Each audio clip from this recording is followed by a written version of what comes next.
ಸರ್ಕಾರಕ್ಕೆ 3 ವರ್ಷದ ಬರ್ತ್ಡೇ ಹೇಗೆ ಅನ್ನಿಸ್ತಾ ಇದೆ? 3 ವರ್ಷದಲ್ಲಿ ಸಾಕಷ್ಟು ಕೆಲಸ, ಜನಪರ ಕೆಲಸ ಮಾಡಿದ್ದೇವೆ. ಸುಸ್ಥಿರ ಸರ್ಕಾರ ಕೊಟ್ಟಿದ್ದೇವೆ. ಹಿಂದೆ ಇದ್ದಂಥ ಸರ್ಕಾರದ ಸಂದರ್ಭದಲ್ಲಿ ಇದ್ದಂಥ ಭ್ರಷ್ಟಾಚಾರ ಆಗಲಿ, ಕಚ್ಚಾಟ ಆಗಲಿ, ಅದಕ್ಕೆ ಸ್ವಲ್ಪ ವಿರಾಮ ಕೊಟ್ಟು ಕನ್ನಡಿಗರ ಮರ್ಯಾದೆ ಕಾಪಾಡೋ ಕೆಲಸ ಮಾಡಿದ್ದೀವಿ. ಹಾಗಂತೇಳಿ ಇನ್ನೂ ಮಾಡಬೇಕಾಗಿರೋದೇನಿಲ್ಲ ಅಂತಲ್ಲ, ಭಾಳ ಇದೆ. ಆಡಳಿತ ಇನ್ನಷ್ಟು ಚುರುಕಾಗಬೇಕು, ಜನಗಳಿಗೆ ಮುಟ್ಟಬೇಕು, ಸವಾಲುಗಳಿದ್ದಾವೆ. ಇನ್ನೂ 2 ವರ್ಷದಲ್ಲಿ ಆ ಗುರಿಯನ್ನು ತಲುಪುವ ವಿಶ್ವಾಸದೊಂದಿಗೆ 3 ವರ್ಷ ಪೂರೈಸಿದ್ದೇವೆ ಅನ್ನೋ ಹರ್ಷಕ್ಕಿಂತ ಮುಂದಿನ ಜವಾಬ್ದಾರಿಯ ಅರಿವಿನಿಂದ ಹೆಜ್ಜೆ ಇಡ್ತಾ ಇದ್ದೇವೆ. ಯಾಕೋ ಏನೋ ಕೃಷ್ಣ ಬೈರೇಗೌಡರು ಈ 3 ವರ್ಷದಲ್ಲಿ ಭಾಳ ಲೋ ಪ್ರೊಫೈಲ್ ಮೇಂಟೈನ್ ಮಾಡ್ಕೊಂಬಂದ್ರು ಅಂತ. ನಾವು ಕೆಲಸದಲ್ಲಿ ನಂಬಿಕೆ ಇಟ್ಟಿರೋರು, ಕೆಲಸದ ಕಡೆಗೆ ಹೆಚ್ಚಿಗೆ ಗಮನ ಕೊಡ್ತೇನೆ. ಶಾಶ್ವತವಾಗಿ ಉಳಿಯೋದು ಕೊನೆಗೆ ನಮ್ಮ ಕೆಲಸ ಅಂತ ನಾನು ನಂಬಿರೋನು. ಸೊ ಹಾಗಾಗಿ ಒಂದು ಜವಾಬ್ದಾರಿ ನಮ್ಮ ಹೆಗಲ ಮೇಲೆ ಇರೋವಾಗ ಸ್ವಲ್ಪ ತಲೆ ಕೆಳಗಿಟ್ಟು ಭೂಮಿ ಮೇಲೆ ಕಣ್ಣಿಟ್ಟು ಕೆಲಸದಲ್ಲಿ ಏನಾದರೂ ಮಾಡಿ ತೋರಿಸ್ಬೇಕು ಅನ್ನೋದು ಬಿಟ್ಟರೆ ಬೇರೆ ಇನ್ನೇನು ಜವಾಬ್ದಾರಿ ಸಾಕಷ್ಟಿದೆ. ಜವಾಬ್ದಾರಿ ಕಡಿಮೆ ಇದ್ದರೆ ನಾವು ಕೊಡಿ ಕೊಡಿ ಕೊಡಿ ಅಂತ ಕೇಳ್ಕೊಂಡು ಓಡಾಡ್ಬೋದು.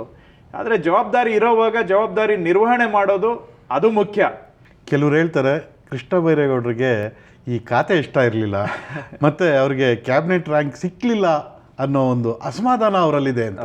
ನೋಡಿ, ನಾನು ಕೃಷಿ ಹಿನ್ನೆಲೆಯಿಂದ ಬಂದವನು. ಬೆಂಗಳೂರು ಕ್ಷೇತ್ರದಲ್ಲಿ ಪ್ರತಿನಿಧಿಸ್ತಾ ಇದ್ದೇನೆ ಅನ್ನೋ ಕಾರಣಕ್ಕಾಗಿ, ಮತ್ತು ಎಲ್ಲೋ ಅಲ್ಪ ಸ್ವಲ್ಪ ಒಂದು ಹೋಗಿ ಏನೋ ವಿದೇಶದಲ್ಲಿ ಒಂದು ಡಿಗ್ರಿ ಮಾಡ್ಕೊಂಡು ಬಂದ್ಬಿಟ್ಟಿದ್ದಾರೆ ಅಂತ ಹೇಳಿ ನಮ್ಮ ಹಿನ್ನೆಲೆಯನ್ನು ಅರ್ಥ ಮಾಡ್ಕೊಳ್ಳದೆ ಇರೋ ಜನ, ನಾನು ಎಲ್ಲಿಂದ ಬಂದಿದ್ದೇನೆ, ನನ್ನ ಮೂಲ ಏನು, ನನ್ನ ಬದ್ಧತೆ ಏನು, ನನ್ನ ತಂದೆ ಯಾರು, ನನ್ನ ಕುಟುಂಬ ಏನು ಮಾಡ್ತಾ ಇದೆ, ಇದನ್ನು ಅರ್ಥ ಮಾಡ್ಕೊಳ್ಳದೆ ಇರೋ ಜನ ನನಗೂ ಕೃಷಿಗೂ ಏನು ಯಾವ ಥರ ಅಂತ ವಿಚಾರ ಮಾಡಿದ್ದಾರೆ. ಅದು ನನ್ನ ಆಲೋಚನೆ ಅಲ್ಲ, ಇತರರು ಅದನ್ನು ತಪ್ಪಾಗಿ ಅರ್ಥೈಸ್ಕೊಂಡಿರೋದು. ಎರಡನೇದು ನೋಡಿ, ಕ್ಯಾಬಿನೆಟ್ ದರ್ಜೆನೋ ಅಥವಾ ರಾಜ್ಯ ದರ್ಜೆನೋ ಕೆಲಸ ನನ್ನ ಮೇಲೆ ಹೆಗಲ ಮೇಲೆ ಇರೋಷ್ಟು ನಿಭಾಯಿಸೋದಕ್ಕಿಂತ ಹೆಚ್ಚಿನ ಜವಾಬ್ದಾರಿ ಇವತ್ತು ಮುಖ್ಯಮಂತ್ರಿಗಳು ನನಗೆ ಕೊಟ್ಟಿದ್ದಾರೆ. ದರ್ಜೆ ಯಾವುದಾದ್ರೂ ಇದ್ಕೊಳ್ಳಿ, ದರ್ಜೆ ಕೊಡ್ಬೋದಾಗಿತ್ತು ಬಿಡ್ಬೋದಾಗಿತ್ತು, ಅದು ಬೇರೆ ವಿಚಾರಗಳು.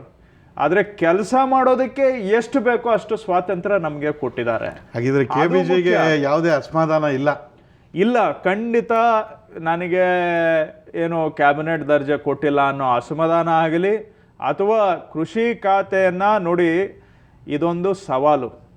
ಕೃಷಿ ಖಾತೆಯನ್ನು ಬಹುಶಃ ನಾವು ಏನೋ ಒಂದು, ನಮಗೆ ಎಲ್ಲರನ್ನೂ ನಾನು ಸಂತೋಷಪಡಿಸೋಕ್ಕಾಗೋದಿಲ್ಲ, ನಿಮ್ಮನ್ನಂತೂ ಸಂತೋಷಪಡಿಸೋಕ್ಕಾಗೋದೇ ಇಲ್ಲ.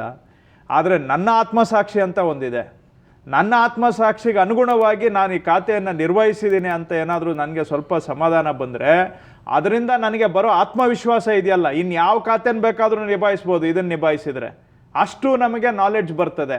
ಹಾಗಾಗಿ ಕಲಿಯೋದಕ್ಕೆ ಹಾಗೂ ನನ್ನ ಅನುಭವಕ್ಕಿಂತ ಮೀರಿದಂಥ ಜವಾಬ್ದಾರಿ ನನಗೆ ಸಿಕ್ಕಿದೆ, ಅವಕಾಶ. ಇದೊಂದು ಸವಾಲು, ಜವಾಬ್ದಾರಿ ಅಂತ ಸ್ವೀಕಾರ ಮಾಡಿದ್ದೇನೆ.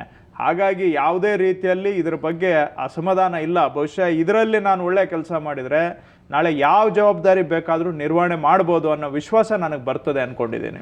ಕೃಷಿ ಖಾತೆ ಅನ್ನೋದು ನೆಕ್ಸ್ಟ್ ಚೀಫ್ ಮಿನಿಸ್ಟರ್ ಅನ್ನೋ ರೀತಿ. ಅಂಥ ಖಾತೆಯನ್ನು ನಿರ್ವಹಿಸಿದ ಎಲ್ಲ ಗಣ್ಯರು ಹಿಂದೆ ದಿನ ಪ್ರಚಾರದಲ್ಲಿರ್ತಿದ್ರು, ಹೆಚ್ಚು ಸುದ್ದಿ ಮಾಡ್ತಿದ್ರು, ಸದ್ದು ಮಾಡ್ತಿದ್ರು. ಆದರೆ ಕೃಷ್ಣ ಬೈರೇಗೌಡರು ಆ ರೀತಿ ಇಲ್ಲ.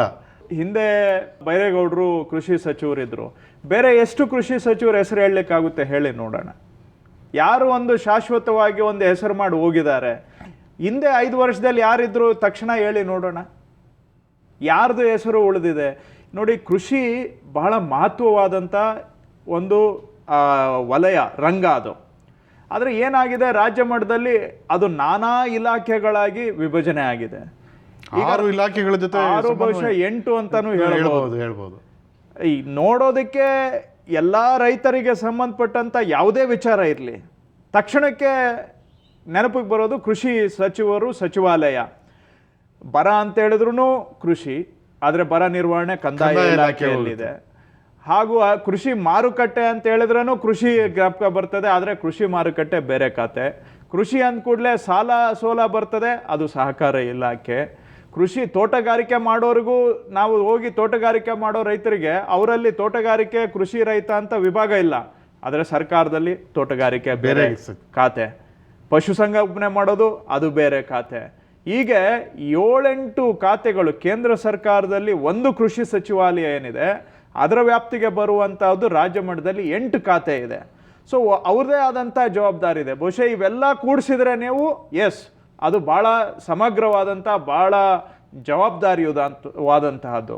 ಆದರೆ ಎಲ್ಲೋ ಒಂದು ಕಡೆ ರೈತರು ಏನೇ ವಿಚಾರ ಬಂದ್ರೂ ಮೊದಲಿಗೆ ನೆನಪಿಗೆ ಬರ್ತಕ್ಕಂತಹದ್ದು ಕೃಷಿ ಸಚಿವಾಲಯ. ಸೊ ಹಾಗಾಗಿ ಇದರಲ್ಲಿ ಸ್ವಲ್ಪ ನಮ್ಮ ಸರ್ಕಾರದ ವ್ಯವಸ್ಥೆಯಲ್ಲಿ ಜನಗಳ ನಿರೀಕ್ಷೆ ಮತ್ತು ನಮ್ಮ ವ್ಯವಸ್ಥೆಯಲ್ಲಿ ಸ್ವಲ್ಪ ವಿಭಿನ್ನತೆ ಇದೆ. ಆದರೆ ಜವಾಬ್ದಾರಿ ನಮ್ಮ ಹೆಗಲ ಮೇಲೆ ಜಾಸ್ತಿ ಇದೆ ಅನ್ನೋದ್ರಲ್ಲಂತೂ ನಾವಿಲ್ಲ. ಮತ್ತು ಸಹಜವಾಗಿ ನಾವು ಎಷ್ಟೇ ಕೆಲಸ ಮಾಡಿದರೂ ಜನ ಇನ್ನೂ ಹೆಚ್ಚಿಗೆನೇ ನಿರೀಕ್ಷೆ ಮಾಡ್ತಾರೆ.